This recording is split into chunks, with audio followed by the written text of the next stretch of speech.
Hello, Mary. Hello. How are you? Yeah, Excellent. Where are you in your house? You're not in a dorm room, right? no, I'm at home. I'm in Ireland at the moment, actually. Are you really? Yeah. So I'm stuck at home because of the COVID. So I'm here, and Oh, it's like half three day here. So hence what why part the of, lights are on. And it's super dull. what part of Ireland are you from? Are you in right now? Low. So like I'm right beside Dublin. Perfect. Yeah, I went traveling in Ireland a very long time ago, like around 2000. What is that? 21 years ago? Lord. Oh, okay. Yeah, Yeah. yeah. Yeah. A while ago. I have most of my relatives come from Ireland, and I wanted to go check it out. And apparently, a lot of them come from Dingle down there Oh, on, down in on the coast. yeah, Yeah. Yeah, yeah. Ding, so there you lovely. go. Yeah, it is. It was very, very lovely. And I kind of felt at home, I have to admit, because of the way Yeah. I look, my skin color and everything else. Everyone assumed I was Yeah. Irish. Very, Uh, very fair. I went with my younger sister, and she's like gorgeous. And the rest of us are, all um, like pale and freckly and everything else, but Susie's tan and she's got like long blonde hair. And so they all went, "You're American." They thought I was Irish. So it was good. I like that. All right. We're going to be seeing a lot more people. I hope.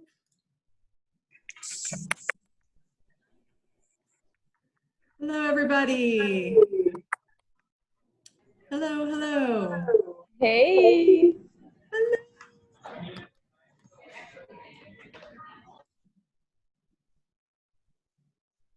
All right.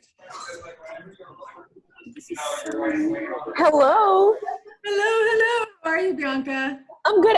Professor, I don't know what happened, but my sister is also as Bianca Sa. I Yeah, know, that's but weird. I knew it wasn't you though. I was like, that's not her. That's your It's the sister. other one. That's the other one. I know exactly how that feels. I can't tell you how many times. Sister. I know. Even now, if I go down into her neighborhood, then somebody will say, "Hey, Becky," and I'm like, "Oh, really?" Like, come on. Oh my gosh. Even That's now, funny. it'll never end. Never ever end. All right. I think we've got a lot of people come in. So if you guys want to just say hi to each other, and we've got like Mary Healy's from Ireland, Bianca and her sister are from Brazil. We've got lots of really cosmopolitan group this time. I'm very excited. Yeah, woohoo! Are you the two of you? Are you in Brazil or are you here in the No, States? we're here. We're here. Yeah. Man, can I just go with you to Brazil? Of course. Okay, awesome. All right, we've got 11 participants. Okay, so most of you have already done this. Like I know Zoe, never Zoe, always Zoe. She has responded and done the hello discussion board. But if you haven't done that, you've got until 5 o'clock tonight to join in on the discussion, just to say hi, tell me something about yourself, tell me what adjectives you'd prefer, that kind of thing. Adjectives, not adjectives, pronouns. That would be funny. I prefer beautiful, smart, completely disorganized. Perfect. All right. More and more people are coming.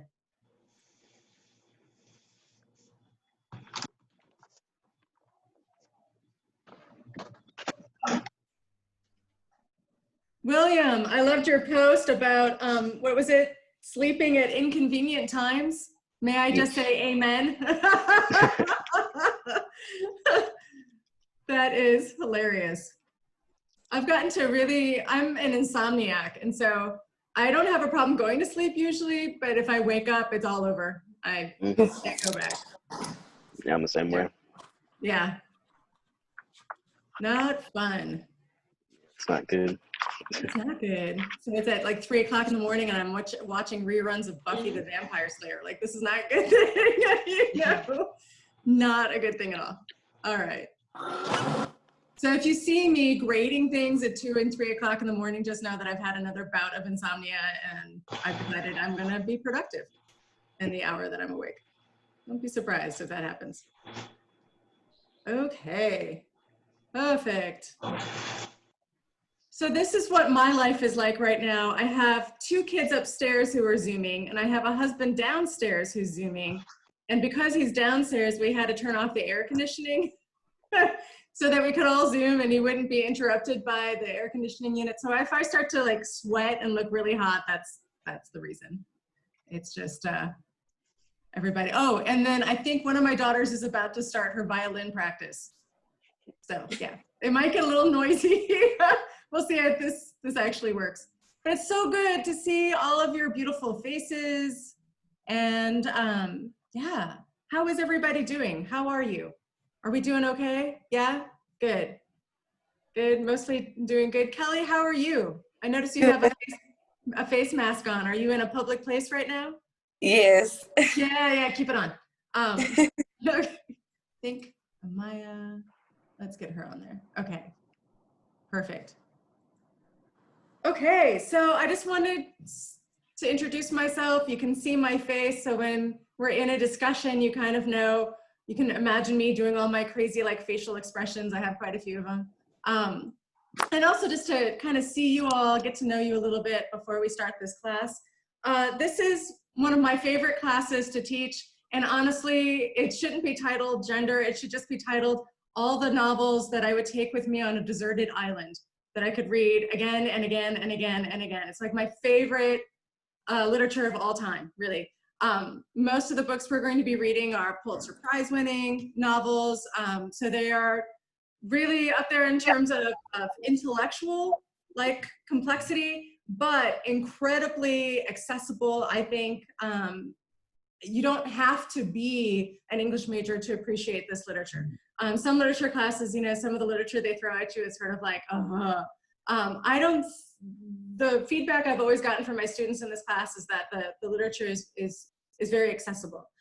That's not to say it's not challenging. And at first, I think that it's going to be a bit of a challenge for some of you who are used to like a beginning, a middle, and an end. A lot of these novels, the timeline is going to be a little fuzzier than that. It's going to be a little bit more complex, but it's beautiful. Hang in there. The first couple of readings might be challenging, but I promise you, after the first, you kind of get into the rhythm of the novels. You get into the rhythm and the beautiful worlds that these authors are creating, and it's going to be an amazing experience. So remember that when we were talking about like different perspectives, and we're talking racial perspectives, we're talking ethnic perspectives, religious perspectives, and you know, really fundamentally different perspectives from sexual orientations and sexual identities, then when you're talking about that, remember that just even the form of the novel might change because of that, if that makes sense, everybody. You know, like, just like not all people are straight, not all novels are straight either, you know? And so it's, again, if you can be like open to getting through maybe the initial challenge of some of these novels, I tell you, they're gonna blow your mind. I also want to recommend those of you who are readers, like Bianca, I know you said you're a really big reader. This is what I do. My family loves to read. Everyone in my family loves to read. Their favorite dinner, in fact, is let's not talk at dinner. Can we just bring our favorite book and read it at dinner time? Because we don't really want to associate with, that's how introverted we are. That's our favorite dinner. Can we read at dinner, Mom? Okay, fine. So one thing that I've noticed though is that we always treat ourselves when we read. So we always get into a really comfy position. We always have, you know, my hot tea is always by me when I'm reading. I might have a bowl of pretzels or an orange or something. So I'm really rewarding myself every time I'm reading. Does that make sense, everybody? That is really excellent way of getting into reading, and that your body will have like this physical reaction every time you go sit in that really comfy seat, every time you get your you're something that you love to drink and maybe a little snack, and you surround yourself with those kind of sensual pleasures when you read, I'm telling you, the minute that you sit down and you get out the drink and you get out the snacks, your body's gonna be like, let's read, you know? So I really encourage that, because the reading we're going to have is accessible, but it's gonna be longer reading. So we're not gonna do as much like shorter readings. It's going to be, you know, more pages a night, but I promise you it's gonna be accessible reading. If it's taking you more than a half hour, 45 minutes, an hour to read, let me know, because then I can give you like hints. I'm hoping it shouldn't be more than that. It takes me about a half hour to read the selections I've picked for class, but I happen to be a pretty fast reader. So do that for yourself, please. Also, you don't have to follow the regiment of the reading schedule. If you want to get all your reading done for the week on the weekend, great. Does that make sense, everybody? Like, don't feel like you can only read what we have for that particular class. So if you have a longer span of time and you want to get more of the reading in, or you get really into the novel and you don't want to stop, great, keep going. So those are some of my suggestions for reading for this class, because it is a class with a lot of novels in it. We have 3 main novels now. Okay. Do you all know, have you all looked at the syllabus yet? You've kind of taken a look over them, sort of, yeah? Okay, I'm gonna try to share my screen here and get you to our Canvas page.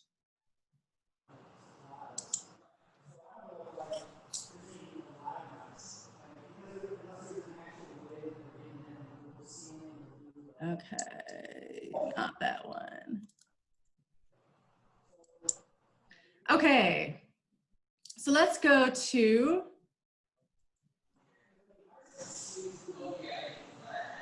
our homepage.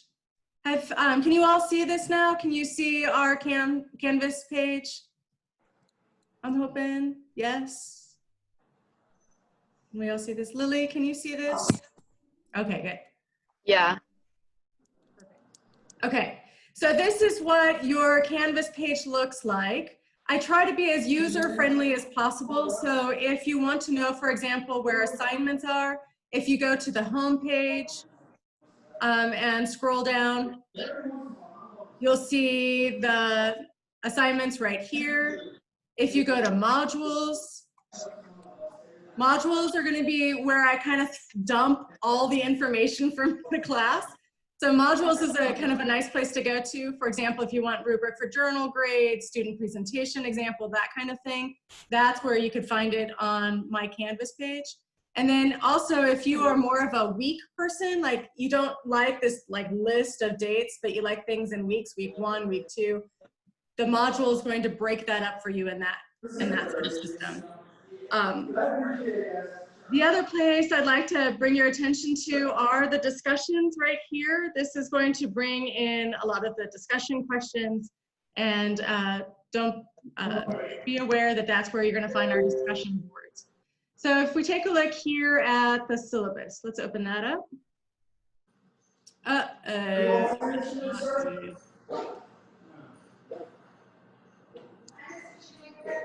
Okay, Canvas, don't break down on me now. Okay, hold on.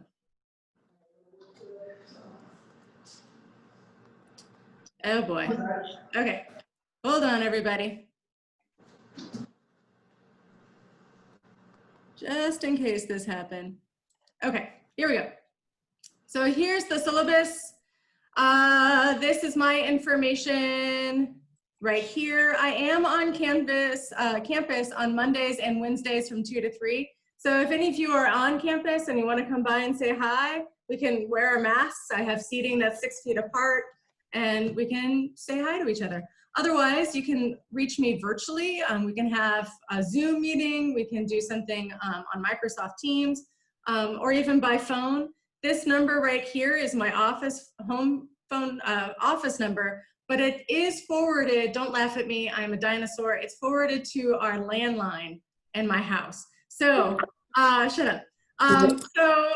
It will ring, and everybody in the house knows that's mom's work phone. Usually it's either that or telemarketers, honestly. right now it's like political campaigns that Mhm. found our phone I number. don't want to do it too many Oh. times and then it all Yeah. spread Did out. you print that? Yeah. And that printed? Uh-oh. Okay, so there you go. Here are the books. There are 3 novels we're going to be reading throughout this semester. The first one is going to be Handmaid's Tale. We're going to start that in about week 3. So this is the one that you want to get ASAP. It's pretty darn famous, so you shouldn't have any problems getting this book whatsoever. Then it's Alice Walker, The Color Purple, and then we end with Jeffrey Eugenides' Middlesex, a novel. All, again, incredible, beautiful, wonderful novels. They'll change your life. Okay, some of this you don't need to know, blah, blah, blah, blah, blah. Here's all of our policies for COVID. So if you're wondering about our academic honesty policy, our policies in terms of who to contact if you are feel like you need accommodations, that sort of thing, go there. Okay, attendance. Attendance is going to be a little bit hard to manage since we aren't really going to be seeing each other every Tuesday or Thursday. For the most part, I'm going to still have class work mostly on Tuesday and Thursday, but basically the whole day. So there's going to be synchronicity in the sense that Tuesdays and Thursdays are the days that I'm hoping you can get your stuff in, but you've got the whole day in order to get that work in. Does that make sense, everybody? Okay. If that's not working out for us as a class, if we want to change around the schedule, I am totally open to that. I was just thinking that since originally this class was supposed to be on ground on Tuesday and Thursday, that you've already sort of emotionally, mentally, psychologically prepared yourself to have Tuesday and Thursdays blocked off. So that's why I'm keeping it on a Tuesday, Thursday schedule to get assignments in and to get like the reading finished. But again, if at any point in the semester you have any suggestions about this class, maybe moving the due dates around or something, let me know, okay? All right, so that means that you are here in class and participating when you contribute to discussion boards, take your quizzes on time, if possible, do the Zoom meetings, that kind of thing. If at any point, please, this whole last few months have been kind of a train wreck, you know, so it's been stressful for all of us. I often feel overwhelmed. So if you are feeling kind of overwhelmed and you need help, you need somebody just to talk to, you want to reach out to me specifically about our class, please, please, please do, because I am here for you. I don't know if I can make you feel better, but at least I can commiserate with you. So if you're feeling overwhelmed, you need something to change in our class, please let me know. Okay. The late work policy.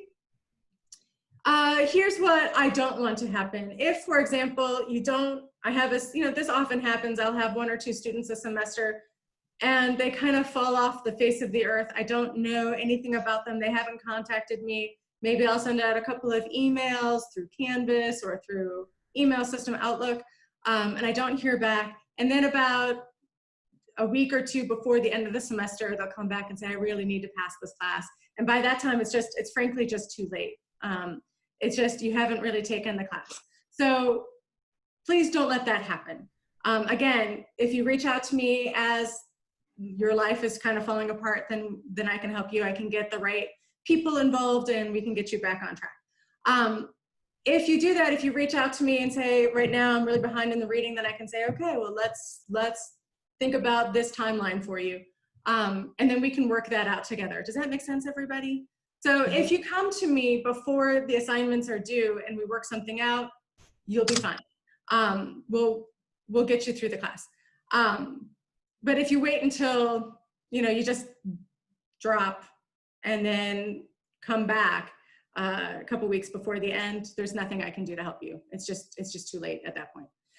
Okay, so please, if you're feeling overwhelmed, let me know. Otherwise, hopefully, because I think the workload is, I've really tried hard to make the workload equivalent to what an on-ground class would be. Okay, so I don't usually have a problem with this, but I want to throw this out. A lot of people talk about like safe spaces on college campuses. and I want our class to be a safe space. So in that vein, realize that, we have a class of people from different countries, a class of people from different religions, sexual identities, orientations, different race. So please be respectful and mindful of these differences, but I also want this to be a class where we can ask those difficult questions, right? Because some of us just don't know. We've always sort of wondered, what is the difference between somebody who's transgender and gay? Or maybe what's the difference between somebody who's intersex and trans? And we don't know. Maybe some of us don't know the language we're supposed to use. We don't know what, what those experiences are like. So I want this to be a space where we can ask those kinds of questions, right? Without being judged and without being shamed. And I also want there to be, some of us have so much more experience in gender studies, so much more experience, different experiences walking around in a body that's not like other bodies. I really want us to be able to share those experiences with each other, because I know what it's like to walk around in a middle-aged white woman's body in America, but I, of course, cannot extrapolate my experience to everybody else, and therefore everyone else must feel the same way that I do. That's the beautiful thing about literature, by the way, is that we are going to meet characters that often don't have a voice in society, that we haven't heard from before. And I think that can be really, really powerful.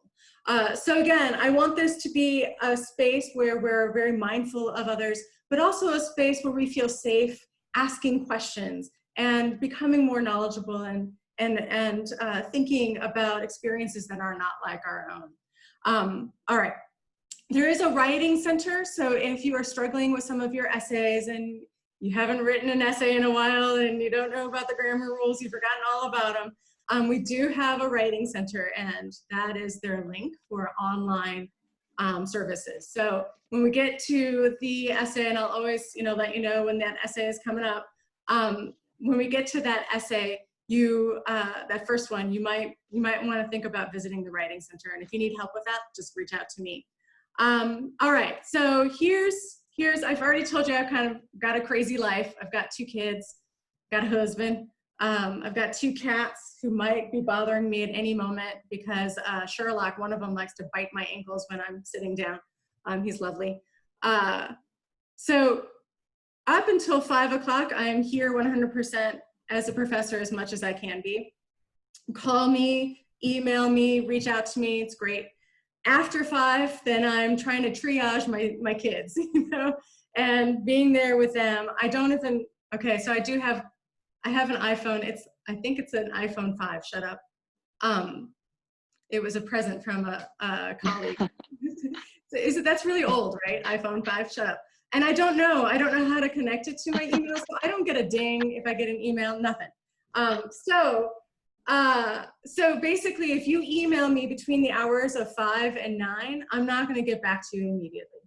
I will get to you maybe 10 o'clock that night after I sort of gotten the kids off to bed and I have a little bit of quiet time. I'll usually check my emails then. I'll check them about 4 or 5 o'clock in the morning when I get up to grade. I'll check my emails. So during work hours, I'm here for you. After that, I am 100% with my kids. And can I just tell you all, I think that's really important. Try to carve out some time for yourself as well, because with these online classes, sometimes they can be, all you're doing is staring at a computer, right? And you almost get like a Pavlovian dog. Like every time there's a little ding, you're like, oh, the teacher is great at something, or somebody's responded on a discussion board or whatever. You can get really, enmeshed in this online setting. And I think that can be dangerous. So you might not hear this from any of your other professors, but I want you to really think about times where you aren't online, like get offline. And one way to do that is honestly sitting in a corner with some of our books is a really great way of getting offline. Going for walks out in nature is a really great way of getting offline.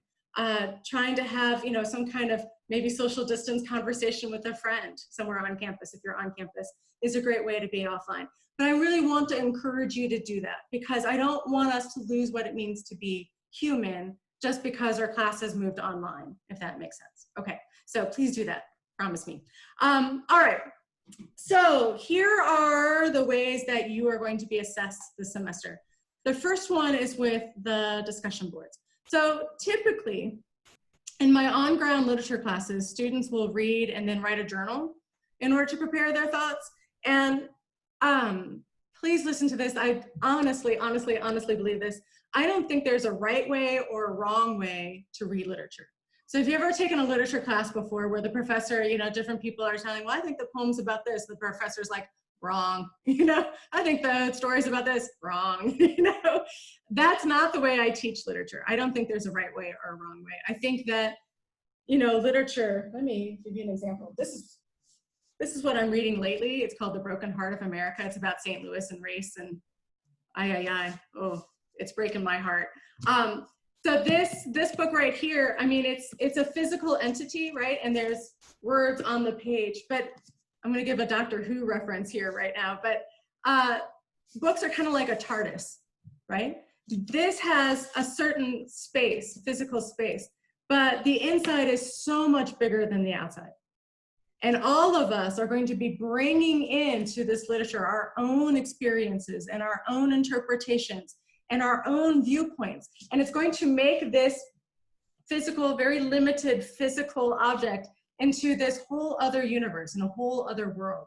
And I really believe that. This is why I find it so exciting to teach literature, is that all of you are going to be bringing up slightly different perspectives and interpretations, and you're going to read characters in different ways, and you're going to relate to them in different ways.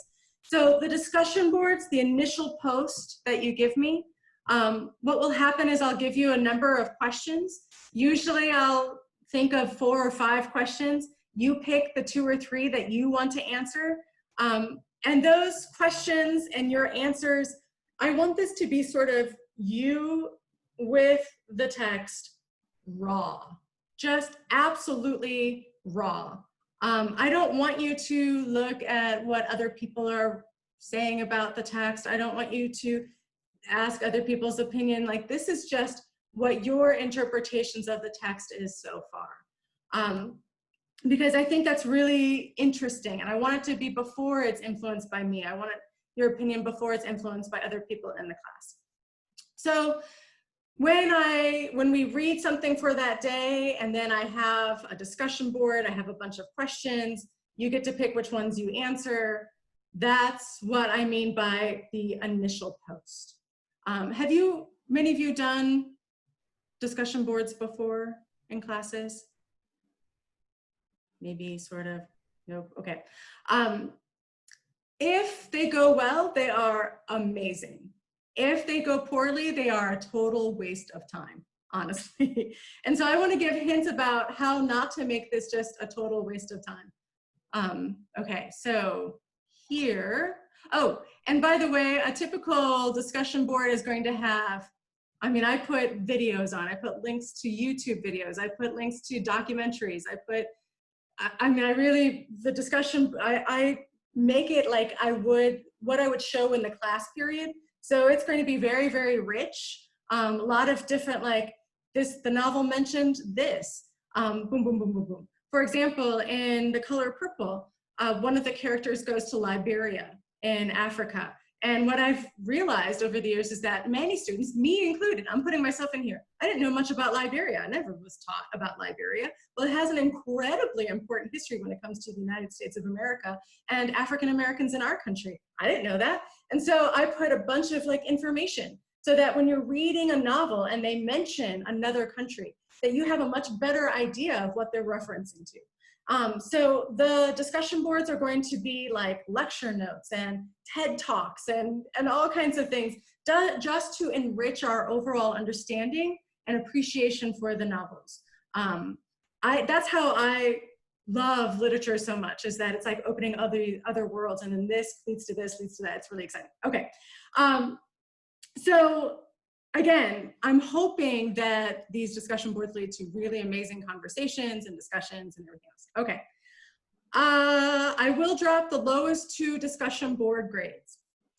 So let's say that you're just having a terrible day and it's not going well and you don't understand the reading and you're like, oh, I don't want to do the discussion board because it's just going to be so crappy.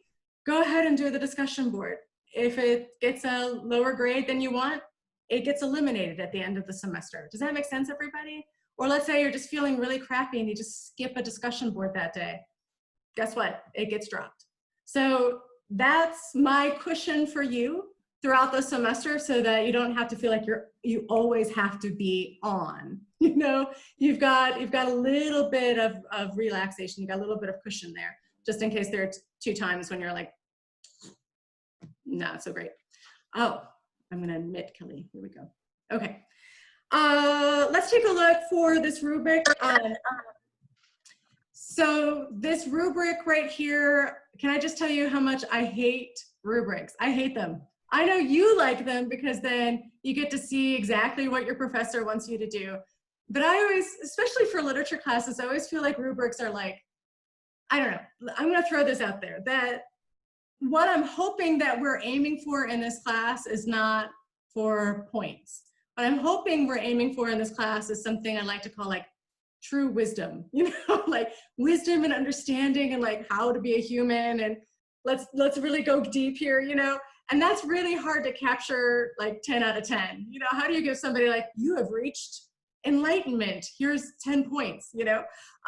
So I hope that we can see, you know, everybody right above excellent should be true wisdom, and then no points can be granted, you know. But all right, that might be a little idealistic. Practically speaking, if you aim for that, if you're really just engaged with this literature in an authentic way, and if you show me that your reading is strong. So I know I told you that there's no right way to read literature or wrong way to read literature, but there is strong and there's weak.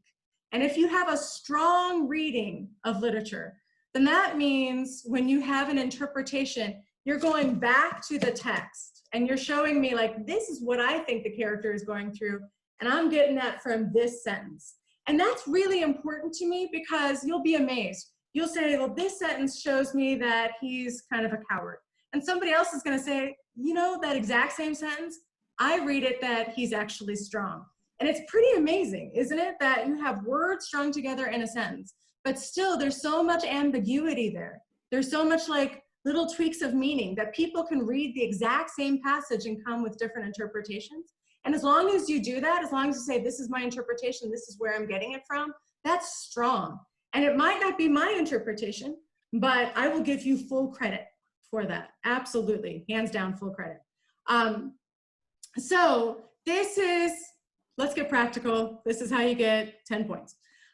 Your initial post reveals a mind both reflective and analytical. You supported your opinions with examples from the text read, with references to the plot and direct quotes from characters or narrator. Your post is written effectively and smoothly with few, if any, grammatical or mechanical mistakes. You may even include links, photos, memes that help elucidate and interest others, so don't be afraid of doing that. If you read a passage that reminds you of a song, if you have a meme that you saw that you thought, oh, this really works well with this story, give it. I think that's awesome. If you get a 9 out of 10, usually it means that post shows reflection, analysis, and creativity, but perhaps is a bit lacking in support. So maybe you give a really great, like, this is my response, this is my opinion, here's my interpretation, but you don't support it as much with actual examples or specific quotes from the novel or the story. So you have really, sometimes this happens, kids, you know, my students will give really great interpretations and I'm like, great, where did you get it from? You know, like, where exactly are you getting this interpretation? Because if you don't tell me, I'm going to guess, and very often my guesses are wrong. 8 to 10, again, a little bit lacking in support, and maybe there are so many prominent errors in grammar and mechanics that it's hard for me to follow. Those of you who've had me in writing classes, you know that I'm a little OCD when it comes to grammar mistakes. And so if, for example, I mean, like, you can't take me out to Denny's because on their menus, it'll say, you know, 100 calories or less. And I'm like, it's not less, it's fewer, it's a countable noun. I mean, how many people do that? Me, that's me. So if you're making a lot of mechanical and grammatical errors, my brain is going to be sort of obsessed with those and distracted a little bit, just to let you know. So if you get a lower grade because of grammar, that might be part of it. Usually when I give you a grade though, I always let you know why. If you get a 9 out of 10 or an 8 out of 10 or a 7 out of 10 for that initial post, I let you know why, so that you can learn from that and do better if you want to. Okay. If you get lower than a 7, can I just be really, really brutally honest right now? If you get lower than a 7, it's because I'm thinking, you probably didn't read. You probably read a summary online somewhere and your post kind of shows it. Okay. And again, if that happens to you, and it might just be one of the posts that goes away at the end of the semester. Okay. So after you've done your initial post, then I want you to respond to do what I'm going to say discussion threads after you've done your initial post. And this might take some time. So maybe what I'm hoping on Canvas is that I'm going to post your reading for that day that's due by class time 9:30. So you can kind of organize that in your head. Okay, I've got this reading to do. And then I have scheduled, you know, about an hour and 15 minutes, how usually our class runs. What I put in a bunch of like, maybe links to documentaries, links to YouTube videos, explanations of different parts of the novel. And then I ask you questions to think about, you write them up and you post them. So hopefully all of that takes maybe half hour, 45 minutes. And then later on in that day, respond to 2 discussion threads. So again, I'm hoping that the entire, both the reading and the discussion board, your initial post, and then responding to others, mimics time-wise how much the reading and our class period would take if we were an on-ground class. I'm hoping that makes a little bit of sense. Okay, so after you post your initial post, then you'll be able to see everybody else's posts. And then I want you to respond to 2 discussion threads. So when you respond to the posts of other classmates, remember that you can also respond to me, because I'm going to be kind of involved. You know, when people are posting, I might start asking questions. Well, what did you think about this? And la la la la la. So I might be challenging some people. Have you thought about this? Well, I don't know. I tend to be a pretty involved professor in the discussions. Because I don't want them to stay surface level. I don't want them to be just like, oh, I like this. You know, I really want this to be a deeper analysis of the literature.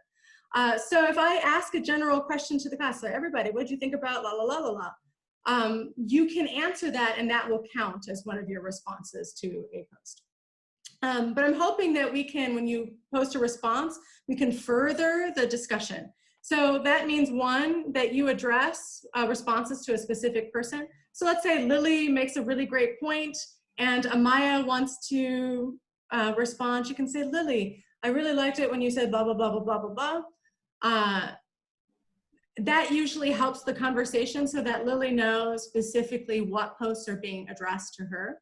Ask questions if you need clarification. So let's say Juliet says, write something and you're like a little bit puzzled, like a little unclear what exactly she means. It's okay to say, hey, Juliet, you said blah, blah, blah, blah, blah. I'm a little confused. Did you mean this part of the novel or this part? Where did you see that exactly? And then Juliet, you can respond to that post and that will count as furthering a discussion thread. Does that make sense, everybody?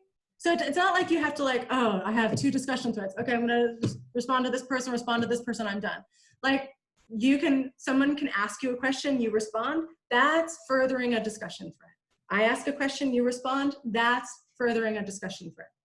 So I'm hoping that makes sense. I want this to be a little bit more organic.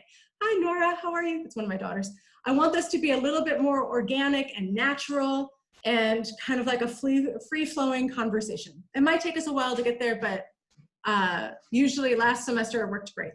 I want you, if you agree with the post, I want you to do that, but while giving your own spin or perspective or analysis. Please, please, please don't just say, I agree, good job. That was really interesting, you know? It's nice that you're polite and supportive, and I wholeheartedly want you to be nice and polite and supportive. Can you get that yourself? Okay. My daughter broke her elbow, and so she might need help opening up her, nope, you got it? Okay. Okay, so agree, but then add. Does that make sense, everybody? If you just put, I agree with you, woohoo, then it's not furthering the conversation. You can also disagree respectfully and civilly, and I highly encourage this as well. Sometimes that's really courageous to politely challenge another student, like, oh, you got this, can you tell me where you got that impression? Or this is what I got, it's interesting how we read it differently. And it's not to say, again, it's nothing about the other person being wrong and you being right. It's just curiosity. Like, sometimes I'm really curious when a student has a certain impression. Like, they think a character whom I adore is boring. And I'm like, huh, I'm kind of curious. Why did you feel that way? And then they explain, you know, and then I'm like, oh, okay, I can kind of see that. And it adds a different dimension to a character that maybe I didn't examine so deeply myself. Does that make sense, everybody? So see this again as an opportunity to be curious about each other's interpretations, about each other's like experiences and why they have the interpretation that they do. So again, if let's say Boris has an initial post and William addresses Boris and says, huh, I kind of got a different impression. Why do you think that? Boris can reply to William, and Boris, that counts as one of your responses. You see what I'm talking about? So again, let that be part maybe of this discussion thread. We ask each other questions, then respond to those questions. That can be a part of the class discussion. Okay. Usually if you do anything like that, you're gonna get full points. Usually if you get, you know, fewer than 3 points, it's because you're doing a lot of, I agree, you make some really interesting points. I thought your post was really thoughtful, you know, like, thanks, but let's go a little deeper. Okay, quizzes. I will be giving quizzes every once in a while on Canvas. They usually will be timed, but I hope generously, and they're gonna be open book quizzes because it's not like I can sit there and watch you not use your books. But the thing is, they're going to be timed. And so if you haven't read and you're trying to look up the answers in the book, you're not gonna do well. Does that make sense, everybody? So when we do the quizzes, I still want you to have read for that day, the certain pages, and then you'll have a certain amount of time to take that quiz. The quizzes will be something like in the span of 12 hours, you have to take the quiz to allow for people who have childcare or work or what have you, or time differences, those of us who are living in Ireland right now. So there will be some flexibility, but once you begin the quiz, you only have a certain amount of time. Does that make sense, everybody? And then I'll kick you out if you go over like the 20 minutes or 30 minutes or what have you. The exams. So my exams, what I've heard from students is my exams are kind of hard to do well if you don't do the actual reading, because I don't have multiple choice. There are no true and false questions.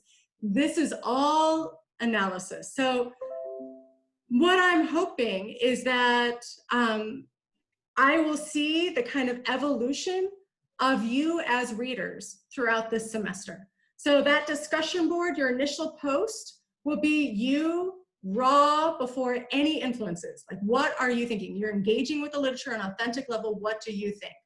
And then after the class discussion, maybe our viewpoints are starting to expand. You know, after I give you all kinds of documentaries to watch and explain some of the points in the novel, and you're reading the post of your other students, your ideas, your interpretations are widening and deepening and becoming more sort of fuller.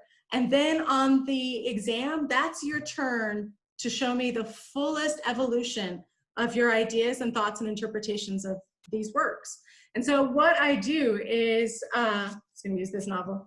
I would, let's say that, I don't know, 10%, 20% of you all focused on one passage in the novel. All of you thought it was so interesting, this one sentence or this one passage. That's gonna show up on the test. So a lot of my tests are based on like the parts of the novel you all found the most interesting. the parts of the novel that I ask you to pay attention to, the parts of the novel that come up in people's presentations. Like, those are the sections that if the class is like, this is an important part of the novel, that's the passage that's going to show up on the test. So you'll have a passage show up on the test, and you have to tell me what that passage is relating to, where in the novel it's found. So again, it's hard to kind of fake this if you haven't read the novel, because otherwise you won't know where in the novel it's taking place, you won't know who's speaking, all that good stuff. So again, to do well in the tests, 1, read. Whenever a student fails the first test and I pull him or her or them aside and I ask, hey, what's going on? What happened? 99.9% of the time it's like, well, I didn't read, and I didn't think I had to read because I never had to read before in high school, and I always did really well. And I'm like, yeah, well, you kind of have to read. Because what I'm going to be looking for is not that you have like memorized facts. It's going to be the deeper analysis that you're bringing to this novel. And that's hard to fake, y'all. That's really hard to fake. But it's also, I think, what college literature classes should demand of their students. Oh, thank God, you're going to turn back on the air conditioning. Oh, thank you, Jesus. Okay. Whew. Okay, good. My husband is stopped. No, don't take off your shirt. Okay, so he likes to tease me. Okay, so the exams, when you respond, here's my example. So I'm a terrible baker. I promise you, I can't bake to save my life. But if I were going to some sort of fancy French culinary school, and at the end of the semester, I'm like, hey, I know it's supposed to be a chocolate souffle, but don't judge me. I tried really hard. I knew all the ingredients. That's kind of how you're supposed to be judged in a literature class. Not just that you can read, right? That's kind of like, that's good. That's good. If you can read and understand what's happening, that's good. But the much higher level, where you're going to get the A in my class, is going to be that you not just read and understand, but that you're really engaged and really can analyze and really think deeply and make connections with these novels and other novels that we're reading, or this novel and historical events that are happening, or this novel and anything that you've learned in any of your other classes. Like, that to me is much higher level of thinking. And that's what we're supposed to be teaching you here at college. That's what you're supposed to be practicing at college, is these higher level thinking skills, not just reading comprehension, right? But the ability to analyze and make connections. And that's what I'm looking for in my exams. So we build there, we do the posts, we have the discussions, and then we have the exam at the 3 times throughout the semester.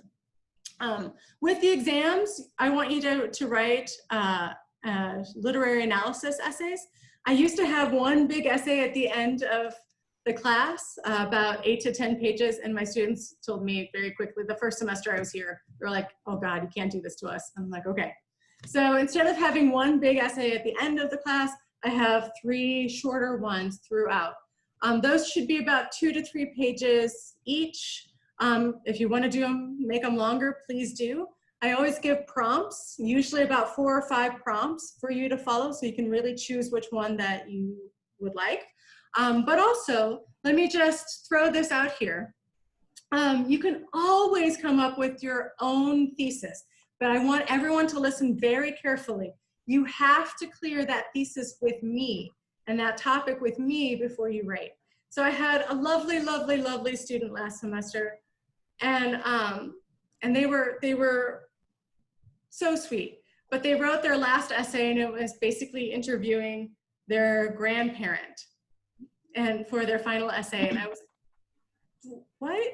And they said, well, I thought you said we could come up with our own thesis. And I was like, yeah, no, you can't just interview a grandparent and count that as literary analysis of a novel. Like, it doesn't work that way. So please, you have to clear that topic and thesis. I will usually help you fine tune that thesis so that it's a little bit more focused and narrower, and ask you how you're going to defend it. just so I can see, you know, make sure that it's going to result in a quality paper. Okay, so, oh, and here's the last little caveat. I noticed, for example, through here, Yena Young, is that how you pronounce her name, Yena? Are you here? Elena? Elena, hi Elena. Okay, so you say you're a painter, right? Mm-hmm. Okay, so let's say that you're reading The Color Purple, or Elena, right?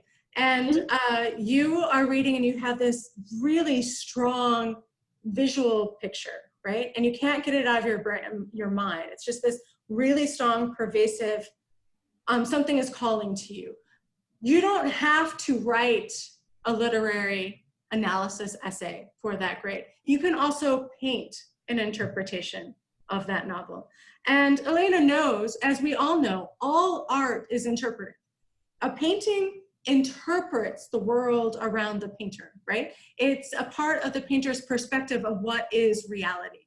And so I really feel strongly that there are many ways of responding to literature. Words are just one of them, you know? Some of the best projects I've gotten from students, I had a student who was a music major, and when we read The Color Purple, there's a lot of blues in that novel. I love the blues. We're gonna study some of the blues because, well, I'm sorry, but you're just gonna have to. And he wrote a blues melody and the lyrics and had one of his friends who was an amazing singer sing the song that he wrote. And the lyrics were really picking up on major themes in The Color Purple. The music itself was, he tied it to much of the music that's described throughout. I mean, it was a brilliant project. So I want you to start to think about that, everybody out there. If you've wanted to dabble in ceramics, if you wanted to dabble in painting or drawing, then think about that possibility. If you do that, then I'd love for you to hand in like an artist interpretation. So Elena, I don't know if you've ever done that before, but usually when an artist puts up like an art show, beside every piece, there's sort of like this is what I was aiming for, you know? This is what I wanted to show. If in that interpretation you say like there's this part of the novel, this passage kept running through my mind as I was drawing or painting, then highlight that passage, quote that passage to me so that I can see as a professor the very parts of the novel that were inspiring you the most when you were doing your artistic endeavor, you know? We can talk about that more and when I hand out those prompts for the first essay. If any of you want to choose a creative project, please feel free. I love them. Now, how are you gonna give those to me? Well, I mean, you could take a picture and upload a JPEG. You could take a video. This could be like, I had a student last semester who was a really big photographer. So she did a lot of photography projects, which was really, really cool. And she just uploaded those. If you do a painting, Elena, you could always take a picture and upload it. And there you go, and there you have it, okay? But I want you to feel free. I want this to be, some of those creative projects are amazing. And we're gonna do so much writing in this course with the discussion boards that I don't feel bad about you all maybe going in a different direction for one of your essays. Okay, here's the part of the class that I love the most. I don't know if you're all gonna love it the most, but I love it the most. And this is when you, maybe with one other person in class, if the twins want to work on a project together, that's absolutely cool with me. But if you want to work with someone or by yourself, I want you to lead one of our discussion boards for that day. You don't have to do the entire discussion board. I'm going to show you an example here in a second. But I'd like for you to start to think about how, I want you to take the lead in interpreting the novel. You're going to hear from me a lot this semester. I'm going to be the one that's, okay, let's take it in this direction. So in order to make this class truly collaborative, and so in order to make all of your voices equally heard to my voice, this is one way that I feel like we can all kind of contribute. And that's by being the ones to create and develop the discussion board questions that all of us will be answering. So here's a couple of suggestions when you do this. You give the brief biographical information, especially the biographical information that will help inform and show connections with the work read. So for example, when we start to read A Handmaid's Tale, I mean, Atwood has so many ties with Massachusetts, with a part of the United States that is, you know, under this new regime. If you don't know what I'm talking about right now, that's okay, you'll get there. So if you want to do some biographical information about where Atwood was when she wrote this novel, what time period, what was the social conditions around that, if you think that that would help us, me and your peers in class, understand this novel at a deeper level, go for it. Most people create questions that you want us to contemplate. Please remember that the questions should not be easily answered with a yes/no response. And then also, after you give the questions, and I would say 2 questions are absolutely fine. Remember, you don't have to cover everything for that day's class. So if you want to come up with 2 or 3 questions, some of my students would give 3 and say, pick the 2 that you like the best, Professor Qualls. I'm like, okay, thanks, you know, because they couldn't just give 2. That would be perfect. And usually the students stuck around and helped to kind of, whoops, that's my twin sister right now, Becky. All right, sorry about that. She was really mournful yesterday. She was like, I'm not gonna be able to call you whenever I want. I'm like, nope, she still does. Okay, so here, when you're creating the questions for the discussion board, just remember that I'd like those questions about 5 o'clock the night before, if possible. I mean, again, I'm up at 4 o'clock in the morning, so I can always put those questions in. But at 5 o'clock, then I can kind of work and create that discussion board. It takes me a couple hours to create every discussion board. And then usually the students kind of helped manage the discussion boards, so that if somebody's really confused, then you would jump in and say, oh, that's a really good point, or what have you. That you felt some responsibility because they were your questions. But I noticed a lot of students were just like naturally kind of managing the conversation. Please feel free to do that. Help me manage the discussion, you know? Jump in and tell people, oh, that's a really great point. Oh, I really like that. I didn't think about it when I was asking that question, but that's really interesting. And if you do manage, you don't have to have like these really in-depth responses. You can do several kind of quick, ooh, that's a really good point, just to like add encouragement and help people out and that kind of thing, what I do, basically. So feel free to do that. I'm not asking, you know, you don't have to, especially if your time is kind of constrained. But if you want to, you can help kind of encourage people and see how they're reacting to your questions, because it's kind of fun. All right. This right here, when you're creating the questions for the discussion board, here are some of my suggestions in case you're like, what? How do I come up with questions that are really good? You can always ask for help from your peers. I know that sounds strange, but if you are really kind of confused about a part of the novel, most likely your peers are kind of confused too. So if the characters, you know, sometimes you're reading a novel and you're like, why does the main character decide to do this? You know, it kind of shocks you. You can throw that out, like, hey, what do you guys all think about this? I was a little confused. What did you think? You can relate the text to perspectives or ideas you've learned about in other courses or in your major. So if you are a biology major and you're learning about all of these like different, the last novel, for example, Middlesex, is about an intersex individual. Somebody, and we're gonna learn about intersex conditions. There are hundreds of intersex conditions. And so sometimes I'll have a biology major who's studying human biology while taking my class, and that they've studied the anatomy of intersex people. And that would be brilliant. That would be wonderful. I know that some of you, for example, I think Philip Hill said he's a special ed major. And so there are going to be some parts of these novels that might deal with somebody with a learning disability. And if you want to bring that in, your knowledge of special education, please do. So I really want you to, if you think that'll help us understand and think about the literature in a deeper and different way, please do.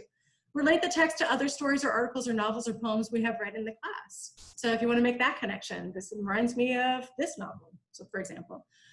Discussion boards usually cover several chapters of a novel. Please do not try to create questions for each chapter, because what happens is that you'll go, oh, in chapter 10, this happened.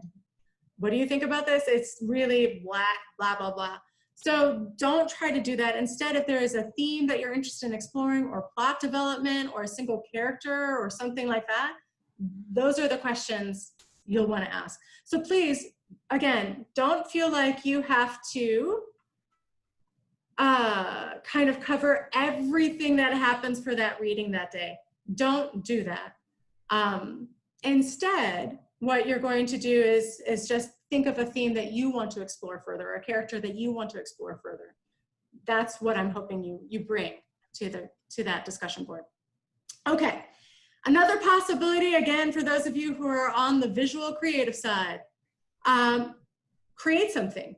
Create something, we can upload it, you can give your artist interpretation, and that can be really, really powerful too. If you want to give a video lecture, if you guys know Flipgrid, I'm just learning Flipgrid right now, then you can, or YouTube, create a video and share a link, and you can do it that way. So really think outside the box. I wanted to give you an example of a student discussion board the other semester. So this was one of my students told me from my class last semester. This is from Middlesex. This was a line from Middlesex, and this is her artist's interpretation. And then, as you can see, again, I have lots of stuff. I really go in deep. I ask some questions, have some links, you can see all this. And then she also gave a question from Tomi. I also gave a question from the student presentation. So she did both like an artist interpretation, and then asked a question for her peers. And that was brilliant. She got an A for that kind of effort. Does that make sense, everybody? So I want the presentations to be kind of fun. They're not supposed to be scary. If you're really, really struggling and you really don't want to do any type of presentation, please reach out to me. But I'm hoping that one of these modalities will be okay for you. Either a video or an artist rendition or actually asking questions. But again, what I'm hoping to do in this class is to have everybody's voice at some point or another be the one that's helping us interpret this literature. I want all of you to be equally heard. Okay, this is the grade rubric for the presentations, pretty straightforward, that don't just summarize, but if you ask questions, if you give visuals, all that good stuff, it's all easy to read. Okay, so here, the grading scale, 30% of your grade will be for the discussion boards and the quizzes, the reading questions. The presentation will be 10%, the 3 tests will be 30%, and the 3 essays will be 30%. And that equals 36 to 90, yep, equals 100. So what I said here, do you have to be free during our normal class time? Yes, if you can. I'm gonna try to replicate. It'll be especially the discussion boards with students helping to present will be up by 8 o'clock those Tuesday and Thursday morning. So this is gonna kind of depend. I have already the discussion boards kind of figured out, but if anybody wants, if I have a student who wants to present that day, I'm leaving them kind of open for students to add on some of their questions. And then by 11:59 p.m., right before midnight, sometimes I'll put 12 a.m. and students think it's noon and it just messes up their brain. So I put 11:59 p.m. That's when you'll have on Tuesday, Thursday, all that time to both post your initial post and then respond to 2 others. Does that make sense, everybody? If I were you, I would post that initial post as early as possible on Tuesday and Thursday, just to give other people time to respond and for you to respond to other people's posts. Okay, For the presentation, let's say you've watched the Hulu special on Handmaid's Tale and you know you want to present on Handmaid's Tale.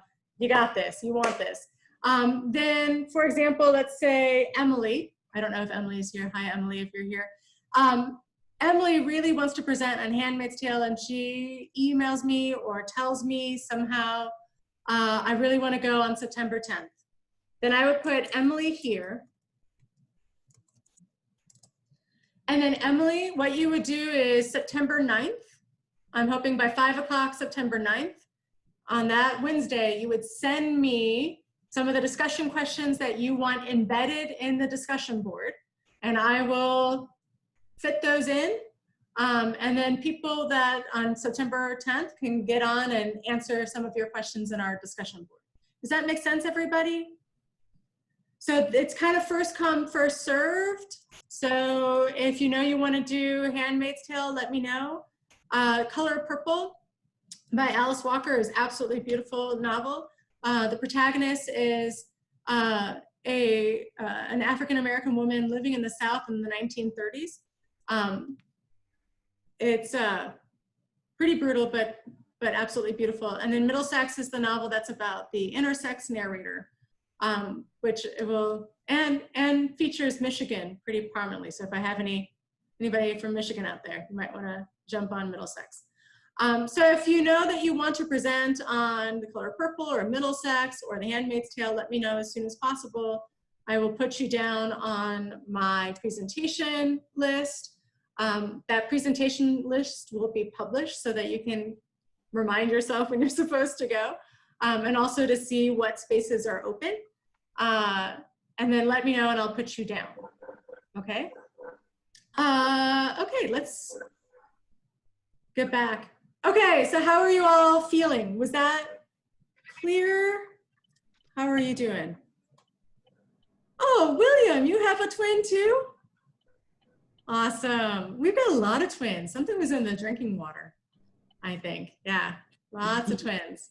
Is anybody else? I don't even know what life is like not being a twin, but I know from a lot of people are either A, fascinated by twins, but I also met somebody in one of my MFA classes. I have an MFA, and she thought twins were evil and should be like murdered. And I was like, oh,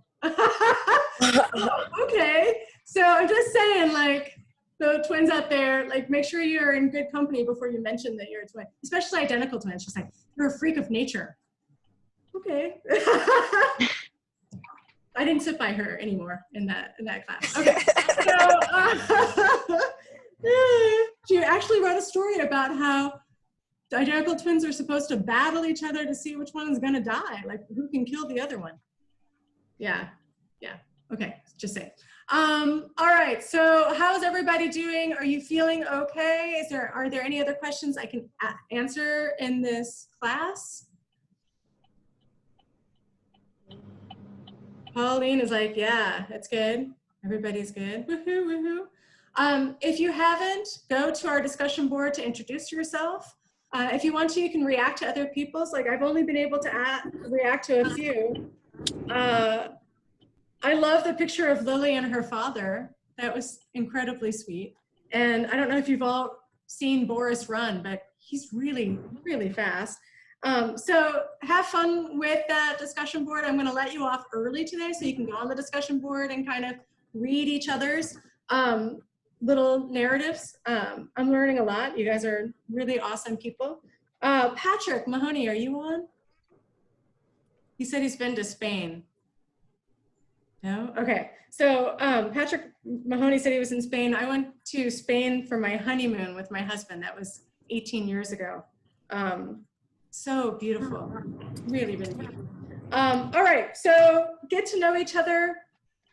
If anyone wants to do a presentation for Thursday, I can entertain questions. So if anybody read what we're supposed to read for Thursday and you're like, I love this, I want to present on Devore, let me know as soon as possible. Otherwise, I'm going to publish that discussion board later on this afternoon. Let me just take a quick poll. how many of you would like to have periodic Zoom sessions like this one? Or would you rather have everything online? Do you like videos of your professors? Like on Thursday, I was going to do a little video presentation, or do you find that really creepy? Like, just let me know what works for you. Anybody, unmute yourself and let me know. I say feel like it would videos be- like every so often. Yeah, I feel like it would be nice to like interact with. Okay. Yeah, so do I. If Yeah, I like do Zoom do a sessions. Zoom, I can do it like 2 breakout Zooms, 2 separate Zooms. So it's about 10 people, 12 Yeah. people each instead of 25. Okay. Yes, I think that would be good. And the videos are not creepy, Professor. Oh, they're creepy. Yeah, no, they're not creepy. I don't think so. I do enjoy the videos. I don't know. I just don't like looking at myself, you know? So this is like, even this, I want to go like that to talk to you all, you know? I don't know. When you get to my age, you wake up every morning thinking you're 20. And then you look in the mirror and you're like, oh my God. You know, like it's not, just, you know, love the youth that you have right now, y'all. Love it, embrace it, because someday you wake up and yeah, the mirror is not your friend. Okay, so I am gonna do a little bit of a video on Thursday, I think, and then try to break, I don't know, they're creepy. Okay, so let's do that. On Thursday, we're gonna try the discussion board. The article is by DeVore. It's dated. It's 1990s when DeVore wrote this, but it's still a really good basic examination of like what gender is. How many of you, has any of you taken like a gender studies course at Lindenwood, or any of you gender studies minors? I'm a Oh, gender really? studies minor. Okay, so Lily, let me ask you a question real quick. A lot of people think gender and biological sex are the same thing, right? Like they're interchangeable. Like for example, I just went to my niece's, this is the first time, gender reveal party. It was very bizarre, very, very strange. To me, it was really strange because this, and in fact, I said, I was so confused. I was like, so I called up the woman or her friend who was giving the party, and I said, are we supposed to bring gifts? And she goes, well, how are you supposed to buy gifts before you know what gender the baby is? And I'm like, I don't know, doesn't every baby need diapers? Like, are there gender diapers now? Like, so it was just like weird, right? So a lot of people It was a little creepy, yeah. Yeah, they'll be like, what's the gender of your baby before it's born? And I think what they mean is what's the biological sex, but a lot of people will conflate the two, right? But how are they different, Lily, in your opinion? What's the difference between a person's gender and a person's biological sex? I know that's a really big question to ask you. I feel like everyone's born with like the sex that they were given, but I feel like you may wake up and think you're a different person than what you were actually born with, and I feel like that's okay. But I feel like that's vastly different. Like you could wake up, like you could be born as a girl, but then you wake up and you feel like you're a boy and you want to be a boy. Then I mean, I feel like you should be classified as whatever you want to be classified as, or whatever pronouns you want to be called. Yeah. So when you say like, I want to be I kind of feel like, yeah. Because a lot of times when we think about like what it means to be a boy or a girl, that it has very little to do with our genitals, if I can use that word. I'm so sorry, but genitals. Absolutely. You know, that it has more to do. You know, if recognizing each other's genital structures were really that important, we wouldn't cover them up with clothing. Does that make sense, everybody? You know what I mean? Exactly. So how do we recognize each other as being male or female, girls or boys, is very much socially kind of constructed, right? So the colors that you would dress a baby, you know, I know a lot of people have a daughter, and it's very important that they're not recognized as a boy, so they'll put bows on the head or pierce ears or wrap them up in pink. You know what I mean? Like and for some it's the opposite. It's really important that their babies are seen as a boy. So, you know, there's a lot of like camouflage and trucks and dinosaurs, that kind of thing. So even from the very beginning, we are giving each other a lot of signals about how we are acting in society, what our performance is in society. And this article is going to go through how pervasive that is from the very beginning. Like even now, before babies are born, there are gender reveal parties, right? And there's pink and there's blue and there's this and that. It's even before that child is born, there's this kind of expectation of what that child is going to like or dislike, want to play with, not want to play with, want to dress like, not want to, you know, hair, everything, even though they don't have any hair. It's very strange. So there's this kind of, and when we think about it throughout our lives, how we are kind of performing our gender is going to change. So think about that when you're reading this article.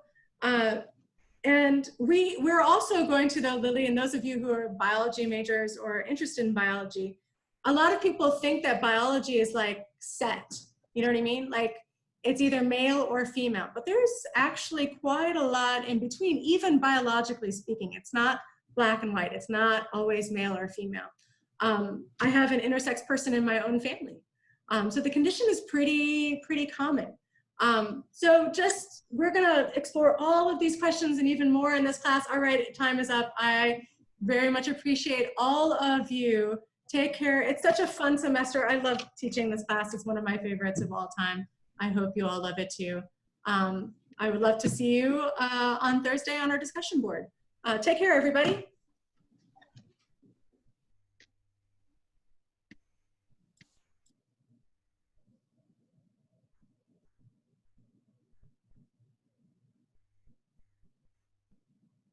Bye, Mary.